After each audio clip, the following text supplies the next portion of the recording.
You know, they say that one man's trash is another man's treasure. I never really could understand that. Oh, what do we have here? No. Okay. Jokes aside, this is Sage from Sage Knows IT. Doing another video. This is the last in our series of physical security for cybersecurity awareness month. I thought that we would talk about one of my favorite topics, dumpster diving. Dumpster diving, if you don't know, is a technique that is used by threat actors to gain a foothold into your organization by going through your trash. It's funny because, like, you never know what you can find in a receptacle.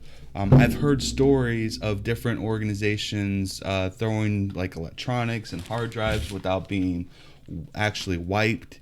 I've heard of like documentation having schedules and information with people's names on them, contract information, things of that nature not being properly disposed of. And this can have an insignificant impact on your organization. One, depending on what kind of information is on it, you could be held to some type of, regulatory body, such as like HIPAA High Tech or HIPAA High Tech, or like PCI DSS, if you have any type of financial or credit card information, things of that nature. And even in some instances, you could have, something that seems so something so benign as, a schedule could be used as scratch paper that has people's usernames and passwords on them. And that could also be, a threat. Like someone could come in afterwards, after hours when everybody's going, do a scan of your network and attempt to access it by using the credentials that they found on documentation just like this.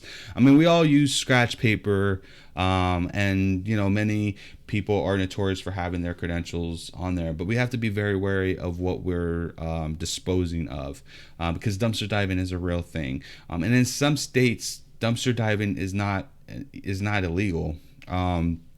If your trash is out in the up to the curb, for instance, it could be considered to be a public domain and anyone would be able to go in there. So how do we protect ourselves from dumpster diving? So there's a couple of things that you can do to help prevent sensitive information, because that really is the key, right? Is the sensitive information from being put out there. But one of the ways that you can do it is by investing in a shredder, and not just any type of shredder, right? Because you don't want a shredder that just goes, especially if you have sensitive information, you don't want a shredder that just you insert it here and it just goes in a straight line. Because what could happen is something that happened about 4 or 5 years ago on the Macy's parade, is that if it's used as like some type of confetti, which that is still crazy to me that someone would use that as confetti, but let's just say that that's the case, people could just scoop up all that information, eventually put it together and figure out what information was on it, like docket information or people's names or case numbers and things of that nature. And you don't know what they would, use that information for.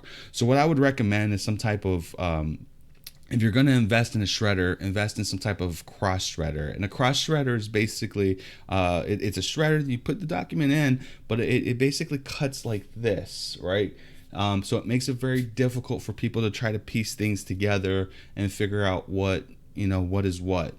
If you're a fairly larger organization or an enterprise, you may want to, and in most cases, it's more appropriate, most appropriate to invest in some type of vendor where your employees are throwing their documentation, their sensitive documentation, to a locked receptacle, and the only people who are able to access that is the actual vendor in which you're throwing it into their receptacles. And they come in once a week, take the bins, and then they dispose of it, and they have some type of guarantee that the information will be destroyed and not out there.